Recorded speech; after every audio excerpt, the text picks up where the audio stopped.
En parte de lo que vieron ustedes lo vamos a ir analizando cuando empecemos a avanzar un poquito más con tormentas. Ajá. ¿Por qué hago hincapié en tormentas? Y les venía diciendo que vamos a ver tormentas y eso. Pues ustedes lo vivieron el sábado, lo vivieron el domingo, haciendo pronóstico. Las tormentas no es algo que se maneja a largo plazo. Las tormentas se manejan en lo que se llama el no-casting, en el pronóstico a corto plazo. ¿Sí? Uno predecir tormenta puede predecir una situación favorable para que se formen. Ahora, la formación de las tormentas es muchísimo más compleja, porque no todas las tormentas son iguales, no todas se generan de la misma manera, es bastante más complicado el tema. Ustedes estuvieron analizando índices, que los índices les dan una noción para saber cómo está la atmósfera, si la atmósfera puede llegar a generar o no este tipo de nubes. Bueno, y para empezar con esto, primero algunas definiciones para que ustedes tengan en claro. Para que una situación sea considerada tormenta, es necesario que presente actividad eléctrica. O sea, cuando ustedes le dicen tormenta, ya está implícita la actividad eléctrica. Si uno en una alerta, por ejemplo, no puede poner no sé, tormentas fuertes o tormentas severas y poner dentro de los fenómenos, describirlo y decir abundante precipitación en corto periodo de tiempo, fuerte ráfaga de viento y ocasional caída de granizo, fuerte actividad eléctrica o intensa actividad eléctrica. No, porque ya implícitamente cuando uno está diciendo tormenta está la actividad eléctrica. La actividad eléctrica es condición necesaria para que sea tormenta. Bueno, y como dice ahí, las tormentas en algunos casos pueden provocar condiciones de tiempo severo. Para que se caracterice el tiempo severo, uno puede decir tiempo severo cuando el granizo tiene tamaño superior a los 2 centímetros de diámetro y los vientos o las ráfagas de vientos son superiores a los 50 nudos. ¿Está? Cuando uno está dentro de esas condiciones, las tormentas ya dejan de ser fuertes y empiezan a ser severas. Más que nada se mide, la severidad se mide por los daños. ¿Sí? Es lo mismo con los tornados. Hay una definición de la Organización Meteorológica Mundial que dice: una tormenta comienza y una tormenta termina cuando uno escucha el primer trueno o ve el primer relámpago y ve el último, o escucha el último. Ahí termina la tormenta. ¿Sí? En horario. ¿Qué hora empezó? ¿Qué hora terminó en ese lugar? Desde que escuchó el primer trueno hasta que escuchó el último. Después puede seguir lloviendo, pero después no puede seguir lloviendo y uno ya no dice que es tormenta. Bueno.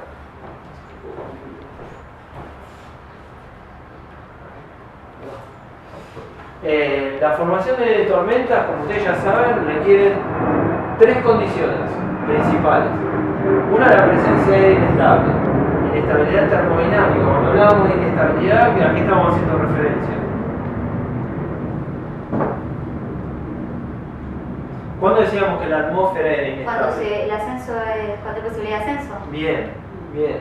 Esa condición de ascenso, por ejemplo, dinámico, no tanto térmico en este caso, pero nosotros analizamos más dinámico, ¿quién se lo da? El aire asciende de superficie por algún mecanismo. En 500, ¿cómo sigue ascendiendo el aire? ¿Quién favorece a que siga ascendiendo el aire en 500?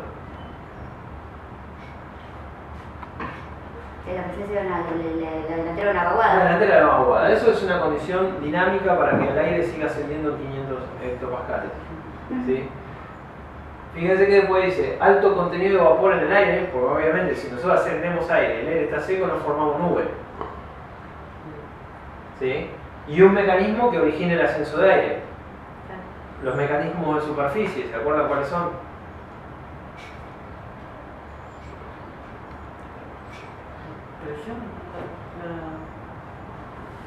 ¿Qué? Calentamiento de la superficie. Bueno, ese es uno, ese se llama convección.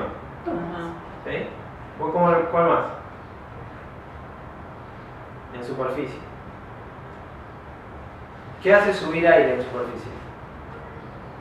Esa es la pregunta.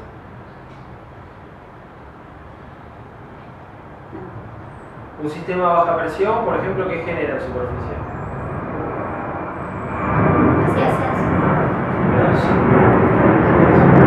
genera sí es convergencia. ¿Sí? La convergencia de superficie genera ascenso de aire. ¿Sí?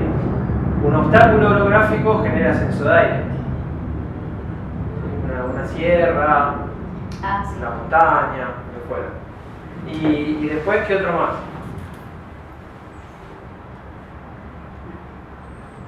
Nosotros vimos 4 principales. 3 ya los dijimos recién.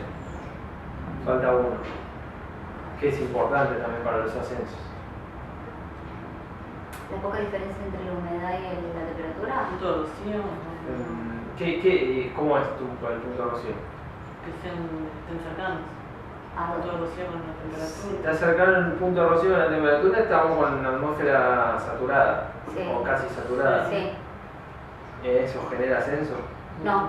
Bueno, eso te dice que está húmedo, Está que bueno, claro. la atmósfera tiene un exceso de vapor, quizás.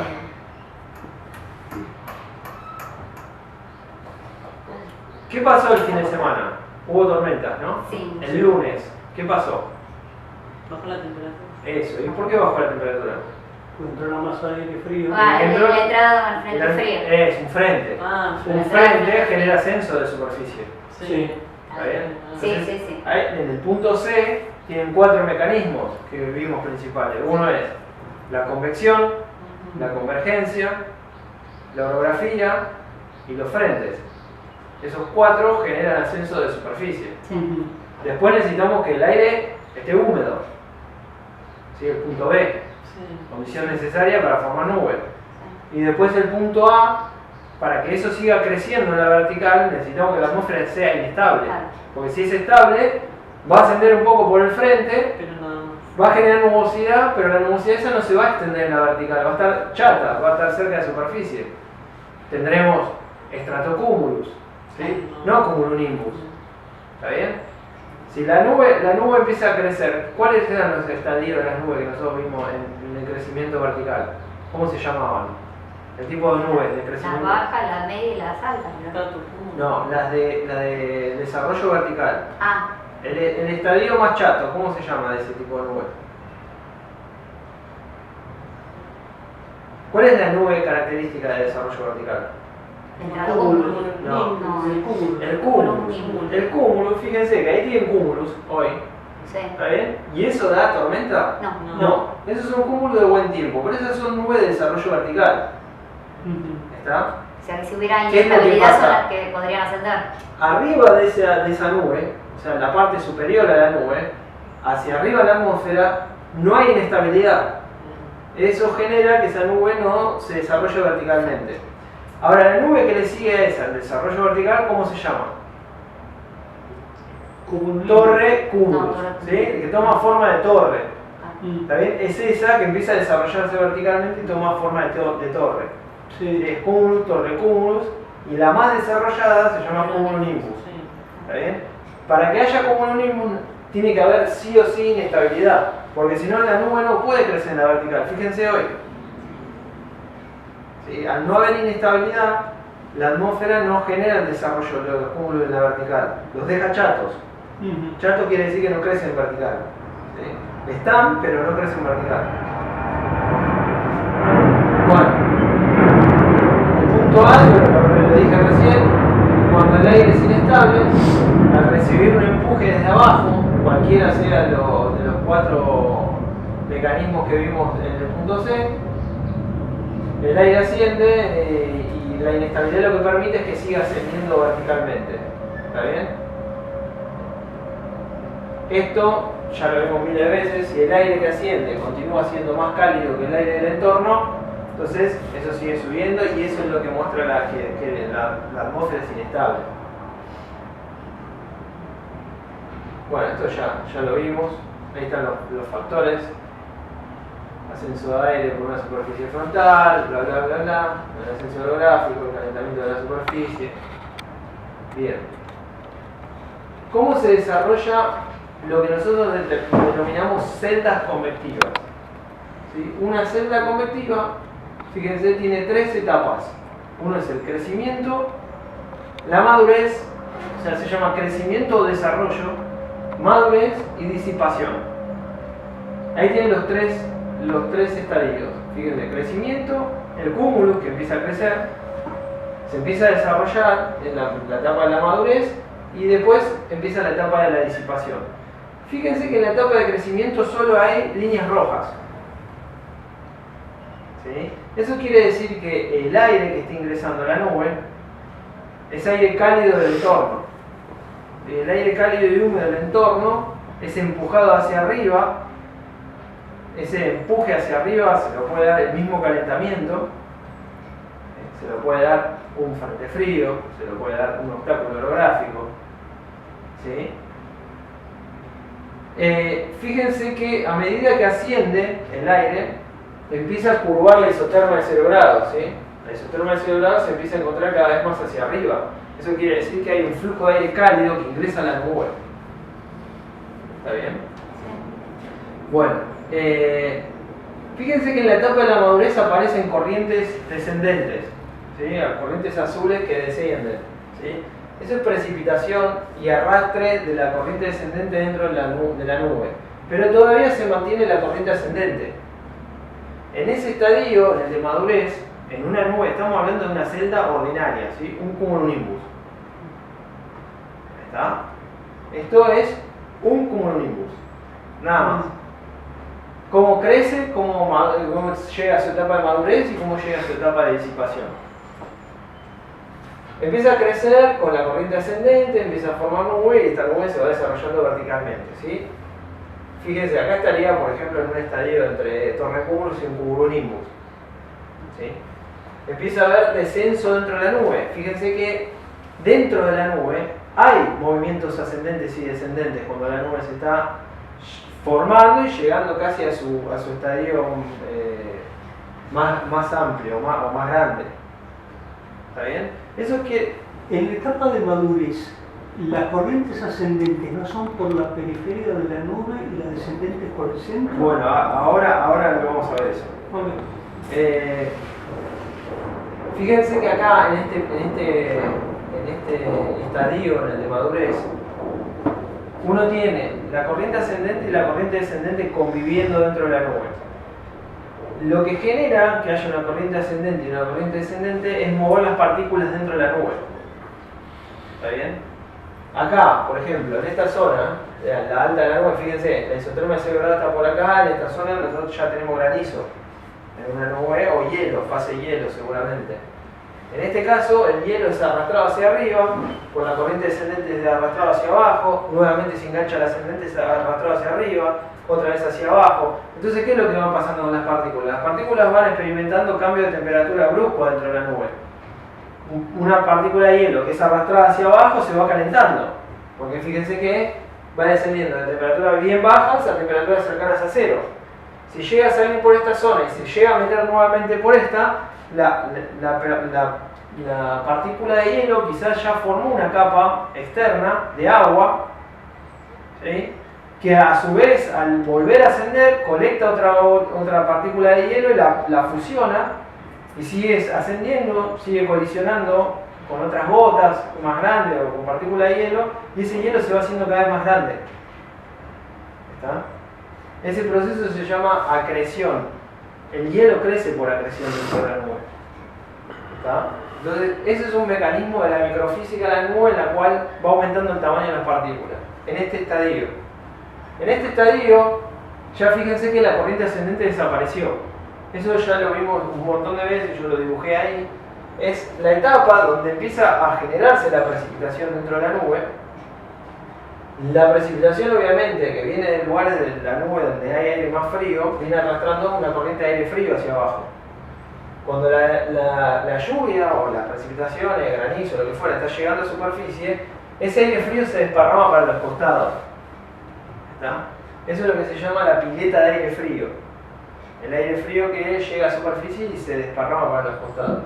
Bueno, esas tres etapas son las etapas de una tormenta ordinaria. Eso se llama una celda ordinaria. Esta fase entre el crecimiento y la disipación puede durar a lo sumo 2 horas. ¿Sí? O sea, no podemos tener el crecimiento de un cumulonimbus hasta la disipación de un cumulonimbus en promedio en 2 horas. fíjense que si ustedes están haciendo pronóstico 48 horas, es muy difícil pronosticar un fenómeno que va a durar 2 horas lo sumo. ¿Está? Pero duran 2 horas de formarse o que la tormenta va a ser de 2 horas, ¿no? Desde el crecimiento hasta la disipación, 2 horas. Y después lo que puede seguir lloviendo y... Lo que va a pasar acá es que la nube, fíjense cuál es el alimento de la nube, cómo empieza a crecer la nube. La etapa de crecimiento. con la temperatura cálida. Con aire cálido que ingresa a la nube, por la ascendente, ¿sí? Sí. La ascendente de la nube, que es la formadora de la nube, ingresa aire cálido y húmedo. Sí. Bueno, fíjense, acá el aire cálido y húmedo está. No. No. No, entonces la nube no tiene más alimento. ¿Está? Cuando empieza a precipitar, la nube lo que empieza a hacer es, la base de la nube empieza a estar dentro ya de una zona fría. Una zona fría es una zona estable para la nube. Entonces esto se va disipando desde abajo hacia arriba. Ah, ok. Hasta Empieza que como a desaparecer. después quedan altocúmulos o directamente los cirrus del yunque. ¿Sí? Una vez que se disipa esta tormenta, quedan los altocúmulos o los cirrus de una vez, uno. O sea, que hasta que se disipa son 2 horas, desde que se empieza a formar. En promedio, ¿no? Ujú. Fíjense la etapa de crecimiento. Estos son simulaciones. Esto acá donde dice NCL es nivel de libre convección, en donde las burbujas de aire que están ascendiendo pueden seguir subiendo.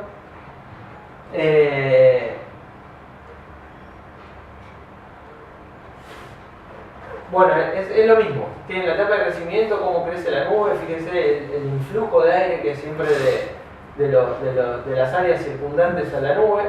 Todo el cúmulo de partículas está generalmente en la parte media de la nube, en la etapa de crecimiento. Ahí tienen una foto, por ejemplo, de nubes en etapa de crecimiento, ¿sí? De nubes verticales, de desarrollo vertical en etapa de crecimiento, o sea, un cumulonimbus en etapa de crecimiento. Fíjense, nada parecido a lo que tenemos ahora ahí. Lo que tenemos ahora ahí es parecido a esto, Ujú. ¿sí?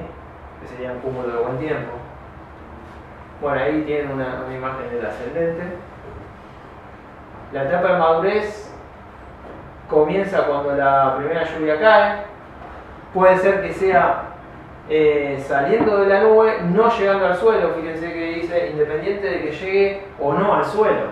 Puede ser que se evapore antes de llegar al suelo la precipitación. Eventualmente el peso de agua condensada, todas las gotitas, excede la capacidad de la corriente ascendente. Por gravedad, obviamente el peso de las partículas dentro de la nube es mayor que la fuerza que está haciendo que el empuje que tiene el ascendente. Entonces colapsa el ascendente y tienen precipitación dentro de la nube. Pero como todavía la precipitación y el aire que arrastra la precipitación no llegó a superficie, sigue ingresando aire cálido a la nube. ¿Sí? ¿Ven? Sí, sí. Tiene ingreso todavía de aire cálido a la nube.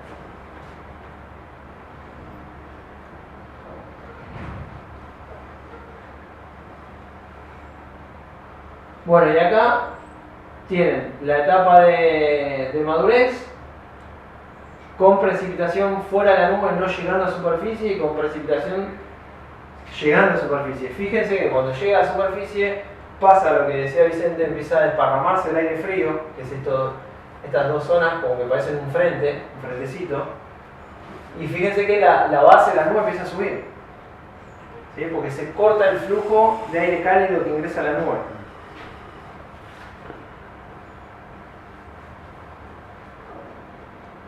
Bueno, el frente de ráfaga. El frente de ráfaga, ¿qué es esto?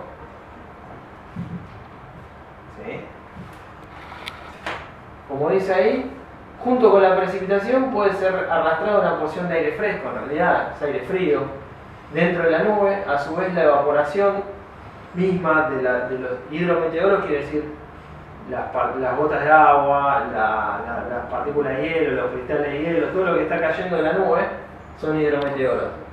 Ese descenso de los hidrometeoros, una vez que salen de la base de la nube, encuentran aire con qué humedad, mayor o menor que la que está dentro de la nube. Menor. O menor. Entonces, fíjense, si una gota de agua, yo ahora pongo en suspensión acá una gota de agua. Después de un determinado tiempo a la gota de agua, ¿qué le va a pasar? se va a evaporar. Lo mismo pasa con las partículas, los hidrometeoros que están cayendo en la base de la nube. Al encontrarse con aire no saturado, como está dentro de la nube, empieza a generar evaporación. Esa evaporación genera un frío extra. Recuerden que la evaporación generaba descenso de temperatura. Intuitivamente, yo siempre les digo, el ejemplo del verano, uno agarra, se ducha, se pone delante del ventilador y siente que se refresca. ¿Por qué se refresca? Porque las gotitas de agua que uno tiene en el cuerpo empiezan a evaporarse. Entonces cuando empiezan a bajar los hidrometeoros y salen de la base de la nube, existe una evaporación que tiene que ver con el aire que está fuera de la nube. Y ese enfriamiento adicional lo que genera es que todavía se aceleren más los hidrometeoros hacia abajo. Bueno, ahí dice, al enfriarse el aire se torna más denso que el del entorno y adquiere un empuje negativo, eso es lo que le estoy diciendo, acelerándose hacia abajo. Si el aire que rodea la nube es cálido, esa corriente vertical descendente puede adquirir gran velocidad y al impactar contra el suelo se expandirá en todas las direcciones. Eso es el frente de ráfaga, o sea, la pileta de aire frío que se empieza a desparramar, principalmente en la dirección del desplazamiento de la tormenta. El borde delantero de este aire frío constituye el frente de ráfagas. ¿Qué es lo que tiene en realidad? Es el cumulonimbus, la precipitación del cumulonimbus y el aire frío desparramándose hacia los costados. Ese aire frío que se desparrama hacia los costados se llama frente de ráfagas. Fíjense las imágenes de los frentes de ráfagas, las nubes cigarro, que yo sé que con ustedes no, pero en los cursos que te hablan de la nube rotor, la nube cigarro, es el frente de ráfaga. Esto, cuando uno ve que está viniendo la tormenta y primero ve esto, es el frente de ráfaga, ya está la precipitación detrás de esto. ¿Sí? Lo mismo que acá. Acá se ve el frente de ráfaga, esto igual se llama nube pared, pero generalmente el frente de ráfaga aparece antes. La etapa de disipación, cuando ya no hay una fuente apreciable de vapor de agua que mantiene la condensación y las corrientes descendentes se extienden horizontalmente, o sea, se alejan de la tormenta, la nube corta el influjo de aire caliente. Entonces, ahí es donde empieza a morir la tormenta, que es lo que veíamos antes. Fíjense que el flujo de aire cálido solamente queda en la parte más alta de la nube. Se corta el flujo de aire cálido desde la superficie y fíjense cómo se empieza a dibujar el cumulonimbus, ¿no? Empieza a ver, esto se llama entrainment, que es arrastre hacia adentro de la nube, es aire. Fíjense que el aire que está acá afuera está seco relativamente del que está dentro de la nube. Empieza a haber ingreso de aire en diferentes niveles de la nube, que es aire seco que entra a la nube. Entonces la empieza a matar también eso. Bueno, y así se ve, fíjense que se ven bien los cirrus arriba, ¿sí? Y después la nube empieza a disiparse desde abajo hacia arriba. Esa es la etapa de disipación.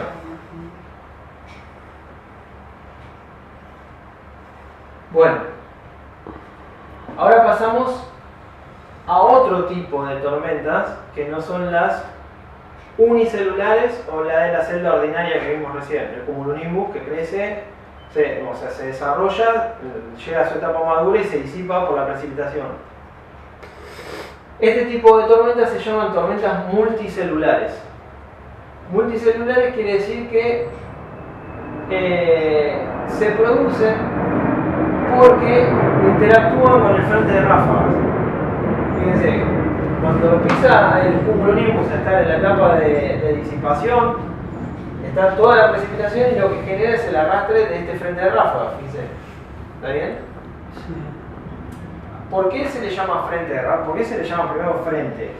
Porque obviamente esta línea tiene dos aires de diferentes características. Este que es bien frío, ¿sí? Y este que es cálido, el que está acá ingresando a la nube. Bueno, al interactuar el frente de ráfaga con el aire cálido que está delante de la tormenta, esto genera nuevas celdas. Fíjense, cúmulos, dice acá. ¿Lo ven? Sí. Sí. ¿Se entiende o no se entiende? Sí. No, el frente de ráfaga todavía no lo estoy captando. Porque no estoy captando que, o sea, de una nube, el aire caliente ese que es de donde sale, del entorno. ¿Y por qué tiene un límite ese? Y si tengo varias nubes, no sé cómo, no me lo imagino todavía. Es que en realidad es que vos tenés una nube grande. Sí, Un cumulonimbus es una nube grande. sí, Esa nube grande está precipitando en algún lugar. sí. Esa precipitación genera que se desparrame el aire cálido, el aire frío, perdón. Es frío. El aire frío. Ese aire frío interactúa con el aire cálido que está en el entorno, que es el que generó la nube. Ujú. ¿Sí? Y siempre hay como un borde. Siempre hay Y ese es una el- diferencia, como si fuera un frente de gran escala, como el que conocemos nosotros, pero en una escala mucho más pequeña. ¿Está? Sí, sí. Eso es lo que genera, visto desde arriba, Que va subiendo. es que vos tenés la nube, este es tu cumulonimbus, acá le pones el sombrerito del logo shooting, Ujú. y en los bordes de la nube, cuando empieza la precipitación, tenés el aire que se desparrama. Así, así, así, así, así, Sí. ¿sí? Y este borde del aire frío que está precipitando la nube con el aire cálido que está en el entorno, Ese es el frente. sí. genera el frente de ráfaga, que es esto. Ok. ¿Sí? Sí. Bien. Lo que va a decir más adelante es que ese frente de ráfaga tiene una zona predilecta para seguir formando tormentas. Estas nuevas celdas que están creciendo, ¿sí? Fíjense que no se forman de aquel lado, se están formando de este lado del frente de ráfaga. ¿Está bien? Eso ocurre porque en este caso la tormenta se está moviendo hacia allá. Esta flecha es la dirección de movimiento de la tormenta, en realidad de las celdas. ¿Está bien? Eso tiene una relación directa con lo que habíamos visto nosotros que se llamaba cortante. Sí. ¿Se acuerdan que era la cortante? No mucho. Me acuerdo que la dijiste, pero no. La cortante es la diferencia del viento con la altura. Ah, sí, ya sé. ¿Sí? Que cuando hiciste el dibujo. Si ustedes tienen el viento así, que varía en la vertical, ¿sí? Sí.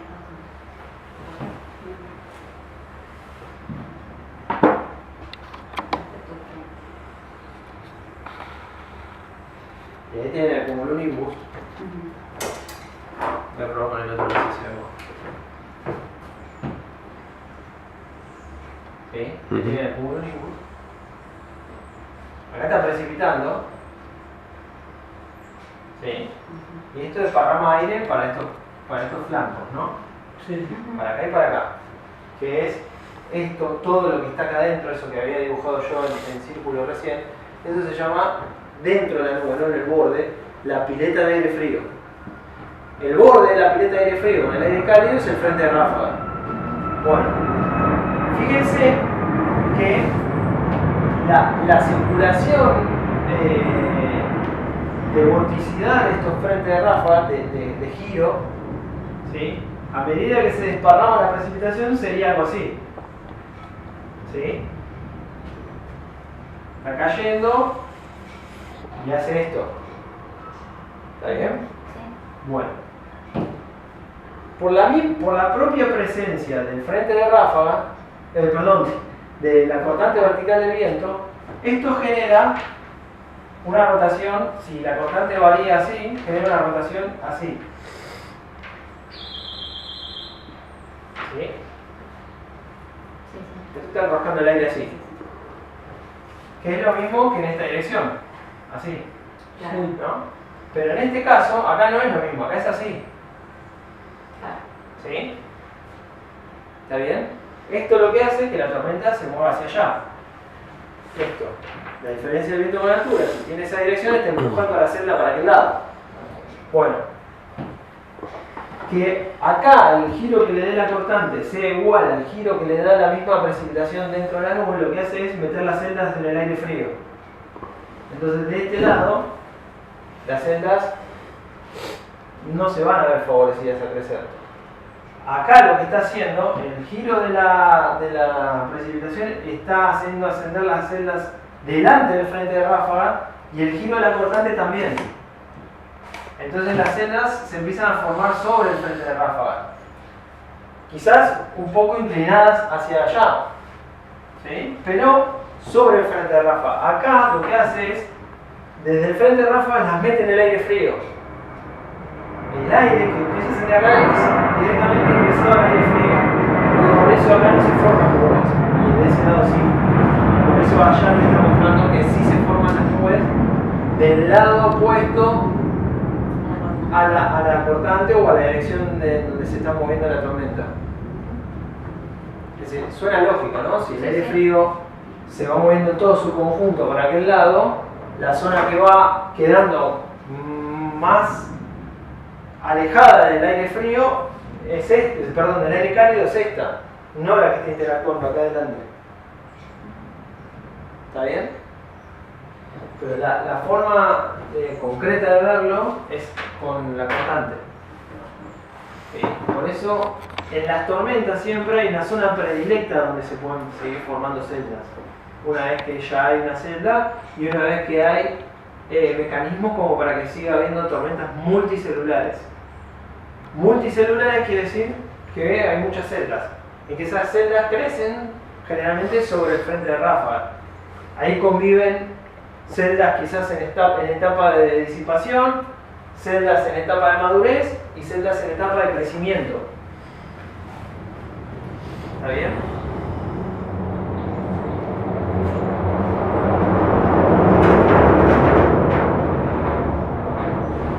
Bueno. Y lo más severo, ojo, bueno, lo más severo generalmente en cuanto a la formación de posibles tornados, etc., son las superceldas. ¿Sí? Las tormentas multicelulares pueden llegar a formar tornados. Yo se los había dicho la otra vez, ¿se acuerdan que los ecos, los ecos en el radar muchas veces se ven con una línea avanzando, pero la línea se empieza a formar, se empieza a deformar con esta forma de arco? Sí. Entonces yo se los dije el otro día, ¿se acuerdan? Sí, sí. Que uno, por ejemplo, ve la línea de tormenta avanzando así, ¿sí? Esto en una imagen satelital se ve, en una imagen de radar se ve, pero muchas veces esta línea empieza a tomar esta forma.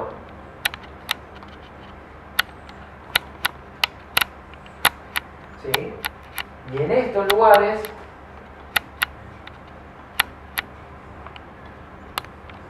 se pueden formar tornados. ¿Está bien? Dentro de las tormentas multicelulares. Esta es una tormenta multicelular, ustedes lo van a ver de esta forma, pero acá hay todo tipo de celdas, ¿no? Hay celdas maduras, celdas conviviendo, celdas en etapa de crecimiento, celdas en etapa de disipación, todo tiene la línea que está avanzando.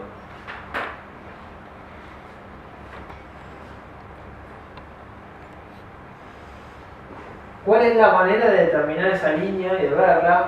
Por ejemplo, en una imagen de radar uno empieza a observar las diferentes reflectividades de cada celda. ¿Se acuerdan de la imagen de radar? Sí. Bueno, que el radar mide reflectividad. Bueno, ¿se acuerdan que hay una paleta de colores? Bueno, en la imagen de radar lo que se empieza a ver es celdas que tienen una reflectividad grande, alta, violeta, blanco, y otras que ya tienen reflectividad de color amarillo-rojo. ¿Sí? Ahí uno más o menos tiene una idea de qué es lo que está viendo el radar. ¿Sí? Después uno empieza a ver si están bien pegadas a la parte delantera de la línea o están más atrás de la delantera de la línea, que lo que quiere decir es que obviamente las que están más hacia atrás, o sea, más hacia adentro del arco, es la zona donde deben estar las celdas más viejas, porque las celdas más nuevas se empiezan a formar en la delantera. ¿Sí? Entonces, uno empieza a ver si la tormenta empieza a tener esa característica. Si no observa esa característica y ve una celda sola fuerte, a veces lo vemos así, aislado bien en el radar, es el tipo anterior de tormentas que vimos, que son las celdas ordinarias. Una celda sola que se genera, se crece, madura y se disipa, y ahí quedó. No pasó a mayores. Las tormentas en celdas ordinarias rara vez da un tornado. Sí da granizo, puede tener granizo importante, pero generalmente la severidad de las tormentas se da más en las multicelulares o en las supercelulares, que son estas, ¿no? Fíjense, bueno, acá tienen la estructura de un cumulonimbus, fíjense que acá dice cumulonimbus. Ahí tienen ahí se llama, ahí le pusieron torre saliente, pero se llama cima protuberante o overshooting. El yunque, obviamente la forma del cumulonimbus. Y fíjense ahí donde dice línea de flancos, donde se empieza a formar las celdas nuevas. Que en una supercelda también se van a formar quizás celdas nuevas, porque esto genera un frente de ráfaga. ¿Qué es lo que diferencia una celda de una supercelda? ¿La luna? No. Ahora vamos a ver. La nube pared es muy característica de la supercelda, que era la nube que les había mostrado recién. Esa allá. Esa nube es característica de las superceldas. Las distintas capas de la nube pared lo que muestra es rotación. ¿Sí? La supercelda gana rotación. Y fíjense que bueno, acá a la distancia se ve la nube, esta es la nube pared, ¿sí? y el embudo del tornado. Ahí vamos. Bueno, las celdas están formadas por una gran celda convectiva, que puede ser una celda ordinaria o un cumulonimbus, cuyo tiempo de vida puede ser de varias horas, ya que a diferencia de las celdas ordinarias, la corriente descendente no estrangula la corriente ascendente, asfixiando el influjo, o sea, el aire cálido y húmedo que ingresa a la tormenta, sino que pueden convivir la descendente con la ascendente varias horas. Ahora vamos a ver por qué. Bueno, las superceldas tienen mayor tamaño que las celdas ordinarias, más o menos en longitud tienen unos 50 kilómetros, abarcan 50 kilómetros, y este tipo de tormentas tienen un alto grado de organización. Usualmente provocan fenómenos severos como granizo grande, vientos intensos y eventualmente tornados. Bueno, acá aparte de tener la inestabilidad, sino necesito tener sí o sí la cortante vertical del viento, lo que tenemos allá. ¿Sí? Porque se acuerdan que la cortante vertical del viento, yo les había contado la otra vez, generaba un cambio en la vorticidad. ¿Se acuerdan? Sí. O más o menos. Más o menos. Bueno, la cortante vertical del viento genera un movimiento circular de la manera que lo que yo puse allá en la izquierda. Sí. ¿Sí? Y ese movimiento circular, esa vorticidad, tenía un eje horizontal. ¿Se acuerdan? Un rollo que iba desde el pizarrón hacia allá atrás, ¿no? Girando en esa dirección. Ahora, si yo soy la ascendente, cuando yo voy a empujar el rollo hacia arriba, lo cambio esa vorticidad de eje horizontal en vorticidad de eje vertical. ¿Está bien? Bueno, ahí dice la evolución de la supercelda. Tiene una fase inicial, que es una celda ordinaria. Desarrollo inicial de la celda es igual a la de la celda ordinaria. El movimiento de la celda coincide con el movimiento de los niveles medios, o sea, hacia donde se desplaza la celda es hacia donde se desplaza a donde se está dirigiendo el viento en niveles medios. La nube tiene forma aproximadamente cilíndrica, vista desde un corte horizontal, o sea, si uno hace un corte horizontal o la ve desde arriba de un satélite, se empieza a ver que la nube empieza a tener forma de huevo. ¿Se acuerdan cuando las veíamos en el satélite? Bueno. Y en el corte de radar también. Es esta forma, ¿no? Si uno hace el corte mirándola o hace un corte horizontal, la ve desde arriba del satélite, y esa es la forma barriéndola de costado, por ejemplo, con el radar.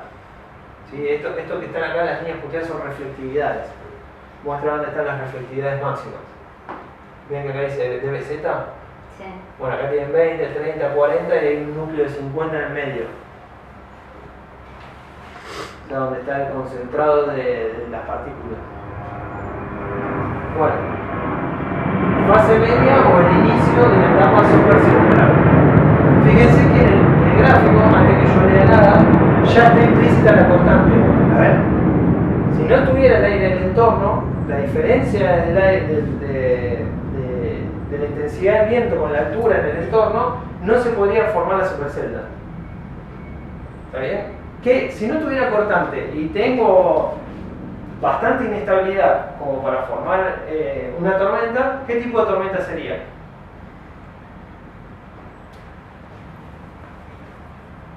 Como de celdas múltiples. No. ¿Cómo repetís? Si no tuviera cortante, Sí. ¿sí? ¿Qué tipo de tormenta?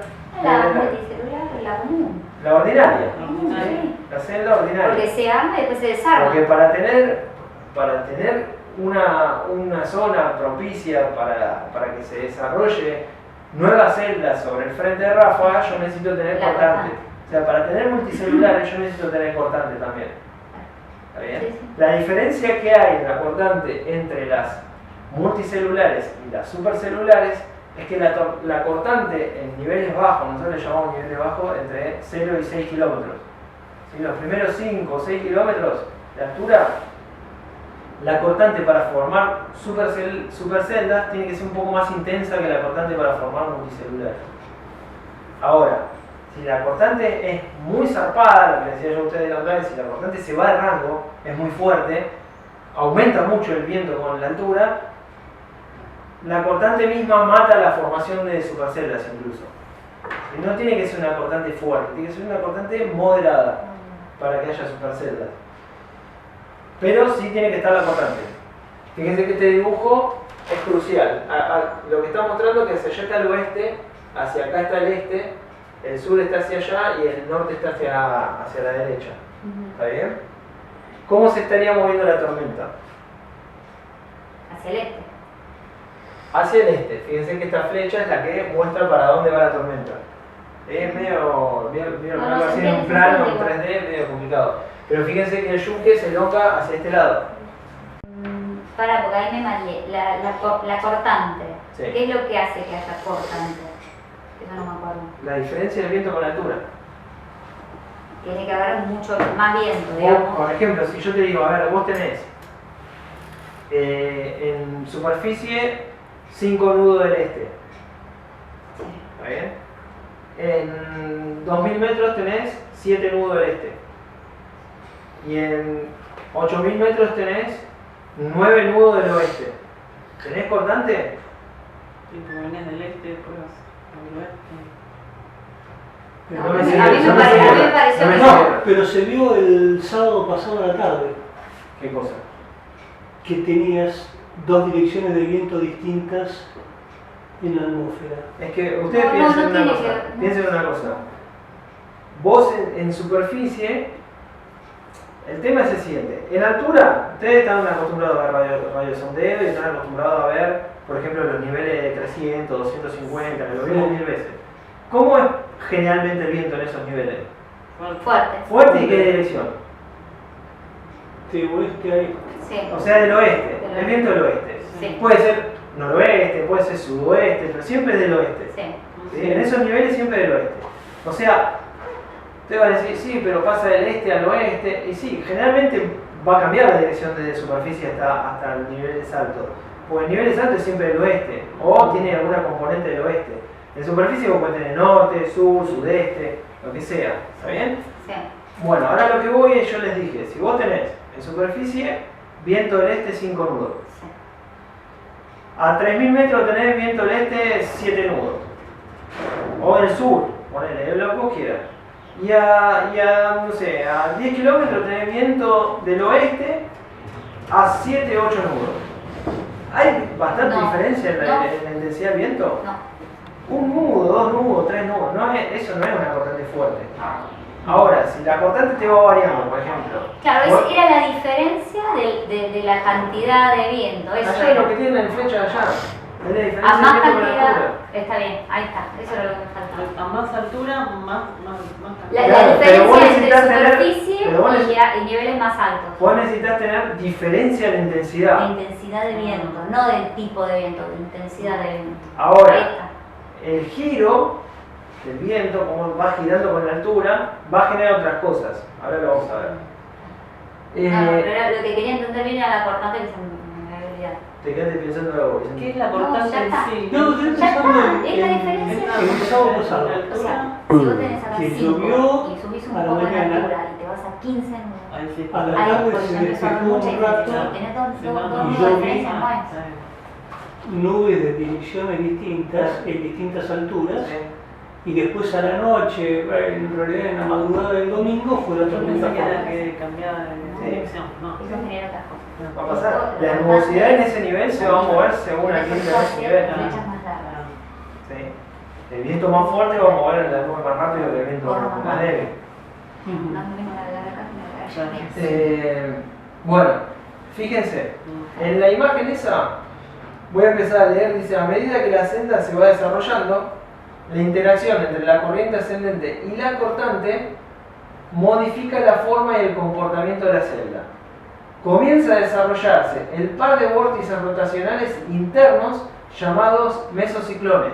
O sea, ustedes tienen cortante, fíjense que esta cortante en particular es unidireccional. O es este o es oeste, pero va en la misma dirección. No tenemos sur, no tenemos norte, no tenemos nada. O sea, tenemos oeste Sí. o este en superficie y oeste en altura. ¿Está bien? Pero la cortante está en la misma dirección. Ujú. Tenemos cortante, sí, claro. Fíjense que de superficie a este nivel el viento va disminuyendo la intensidad y después aumenta nuevamente la intensidad. O sea, esa es cortante. Perfecto. ¿Qué es lo que nos muestra la cortante? Esta cortante, debido a que está esta cortante, tengo vorticidad de eje horizontal, que son estos rollos de vorticidad que están acá, ¿sí? Elongados horizontalmente. ¿Sí? Fíjense, ahora el rollo cuando empieza a interactuar con la ascendente, lo que hace es lo curva. Fíjense, lo dobla el rollo ese. Sí. Y lo que genera es rotación de eje vertical. ¿Está? Sí. Fíjense que acá aparece un más y acá aparece un menos, porque obviamente de un lado del ascendente voy a tener un sentido de giro y del otro lado del ascendente voy a tener otro sentido de giro. Sí. ¿Está bien? Sí. Bueno.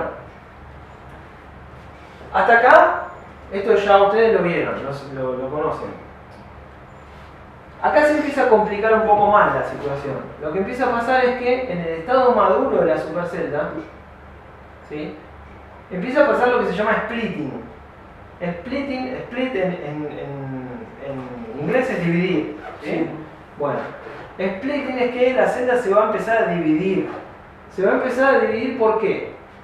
En esta etapa la corriente descendente originada por la precipitación que está acá en el medio vuelve a doblar el tubo de vórtice, ¿sí?, vuelve a partirlo y genera dos tubos adicionales acá, pegados a las corrientes ascendentes. Va a tener un ascendente acá interactuando con estos dos, con la precipitación de este lado, y esta va a tener la precipitación de este lado interactuando con la ascendente con estos dos. ¿Sí? Por eso fíjense que... Pero para, si ya lo tenés así, ¿cómo lo vuelve a partir? No, fíjense de acá a acá. Acá lo tenés así, pero empieza a caer la precipitación y te lo empieza a doblar de nuevo acá en el Porque en el medio. medio seguramente tenés otro tubo horizontal. No, vos tenés ya la vorticidad doblada.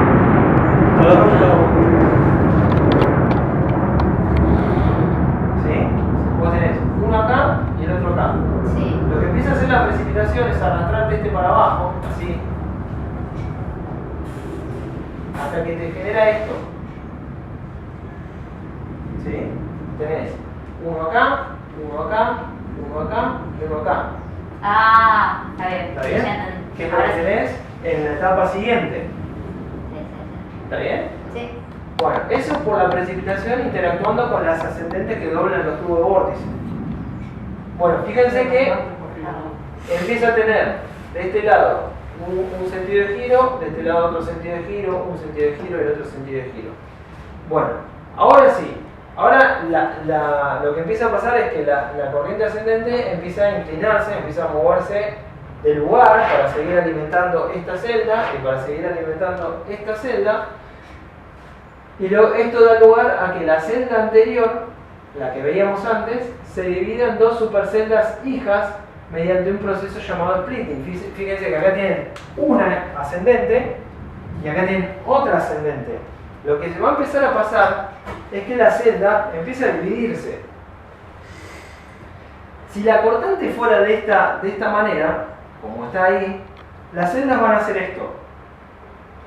Acuérdense que veníamos de una celda ordinaria bien desarrollada hasta que se empieza a formar la supercelda. La supercelda, en la etapa madura, forma dos superceldas adicionales, que son estas dos. ¿Está bien?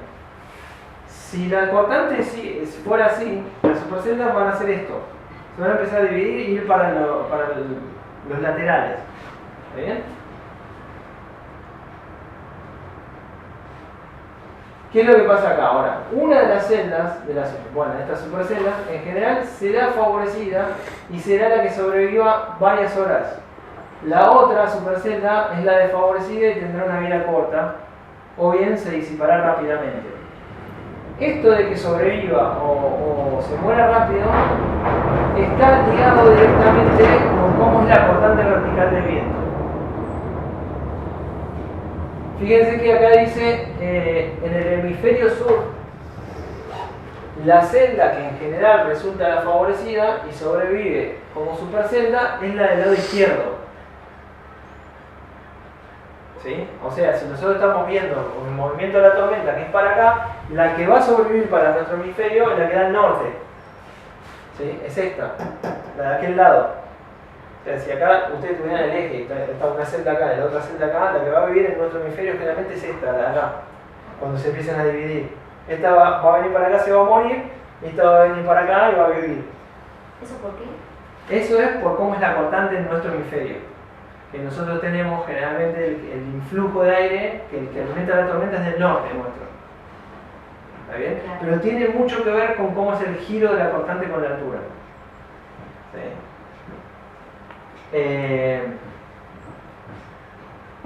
Pero no siempre fíjense que dice generalmente la que sobrevive es la del norte, o sea, la del lado izquierdo. ¿Sí? En general, no siempre. Bueno, las superceldas ahora se desplazan en forma diferente.